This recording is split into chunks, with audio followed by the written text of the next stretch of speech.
Live from Southwest Florida's news source, Fox 40 News at 10. First on Fox, breaking news, a Fort Myers neighborhood on lockdown right now. Lee County Sheriff's deputies searching for a guy who got shot in his confrontation with them. He is considered armed and dangerous, and deputies are telling people to stay inside in the area of Pine Manor. This is between Summerlin and 41. 4 in Your Corner's Lisa Greenberg is live on the edge of Pine Manor, where deputies have blocked off streets in and out of the area. Lisa? Well, Patrick and Amy, it is a very active scene out here. Every single entrance into the Pine Manor community is blocked off. You can see this patrol car here behind me blocking this entrance, and there are patrol cars blocking every single entrance behind me. It is a very active scene out here. We're seeing officers searching on foot, through helicopters and their patrol cars, and I want to show you the man they're looking for. This is the mugshot of the man that they are searching for. His name is Rones Sagasi. He is being searched for by Fort Myers police and Lee County deputies. He's wearing a black hoodie and jeans. He's barefoot, and he is suffering a gunshot wound. He's 24 years old. Now, Rones Sagasi is considered armed and dangerous at this time. Lee County deputies responded to his home on 6th Avenue in Pine Manor for a domestic disturbance. That's when things led to an exchange and then an officer-involved shooting. Shots were fired, and Sagasi was hit. He fled the scene on foot, and now detectives are working to track him down. We're not certain of where he's at in Pine Manor, so it is a very active scene, as you can hear behind me. Right now, we are urging the community to stay indoors. If they see anything suspicious, if they see a suspicious person or anyone matching this description, we're asking that they call the Lee County Sheriff's Office as soon as possible so that we can get some cars over there and help them out. Obviously, we feel right at this point that Mr. Sagasi is armed and dangerous, and we do not want people going out and about in the neighborhood. Now, this is not the first time Sagasi has been in trouble with law enforcement. He's been arrested several times in both Lee and Collier counties for drugs and for resisting arrest. Now, again, this is a very active scene out here, so if you live in this area, you're encouraged to stay inside your homes. Again, Sagasi is armed and dangerous, and if you are planning to travel in this area, it's best to avoid it at this time because, again, this man is still on the run, and deputies are in an active pursuit of this man. For now, reporting live in Pine Manor, Lisa Greenberg, Fox 4.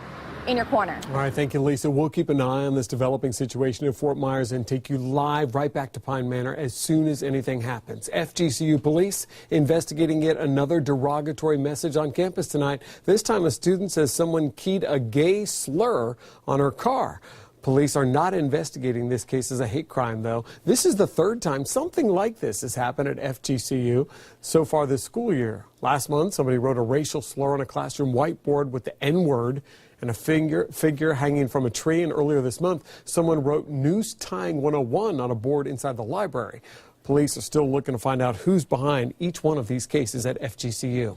4 in Your Corner, learning more about a crash on Alligator Alley. It happened in Broward County, and it killed an FGCU student and another young man. Florida Gulf Coast University junior Sebastian Ramos and Josh Laushi of Bonita Springs both killed after their car crashed into a pond right near mile marker 35. The pair was headed to Bonita Springs from Hollywood on Florida's east coast when they suddenly lost control on a curve, flipped into that pond. Troopers are not sure who was driving at the time, and the crash remains under investigation. A school bus stopped in Fort Myers after a pellet gun was found on board. The bus from Cypress Lake Middle School stopped at Ballard Road and Marsh Avenue. The Lee County School District says a student had that pellet gun on the bus and was showing it off to another student. A mom telling 4 in Your Corner she didn't know what was going on before she learned it was a pellet gun. Scary. There was a lot of emotion going through. You didn't know what's going on, what happened, if your kid was okay. 8 kids were on board that bus at the time. We're told that everyone is safe tonight.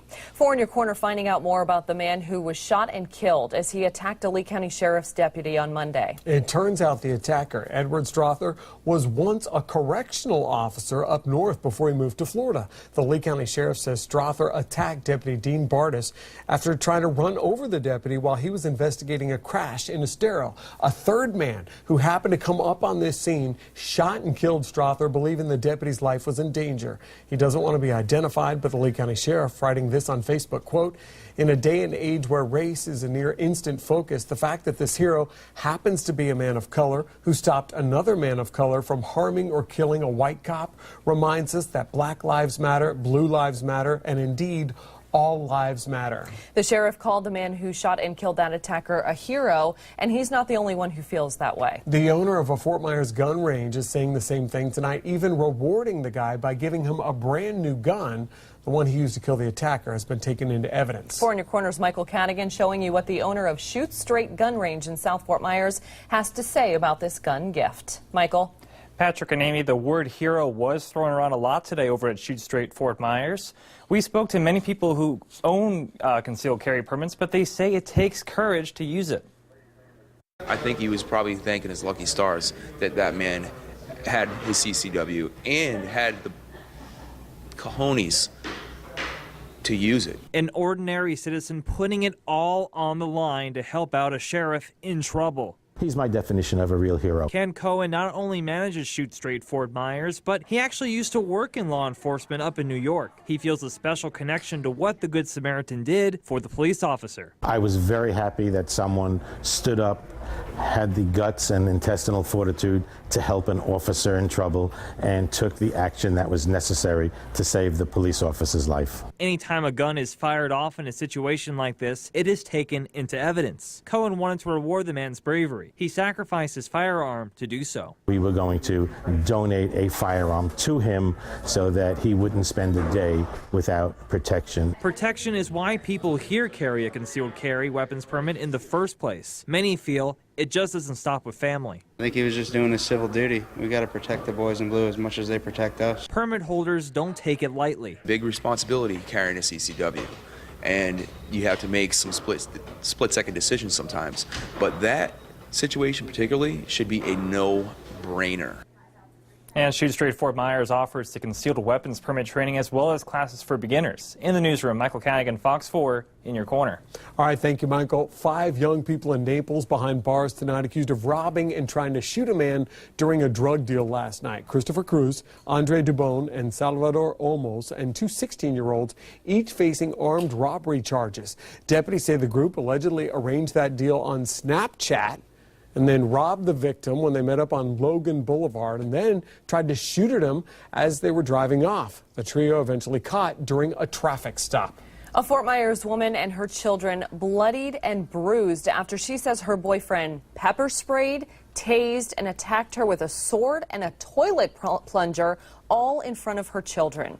32-year-old Craig Coe is facing several charges tonight, including aggravated battery, illegal possession of a weapon, kidnapping, and child neglect. Now DCF might be getting involved. For In Your Corner's Tony Sadiku has all of the details. It's messed up. Like, that's not right. Fort Myers police responding here to the Waterford apartments for a domestic dispute unlike anything this neighbor has ever seen. That's crazy. Police say this man, Craig Coe, viciously attacked his girlfriend, Jasmine Meyer, during a jealousy-fueled rage. According to this police report, Coe's verbal assault turned physical when he pepper sprayed Meyer, then punched her in the face. That's when Meyer grabbed her 2 young kids and tried to leave, but Coe stopped her by hitting her with a sword and a sword sheath.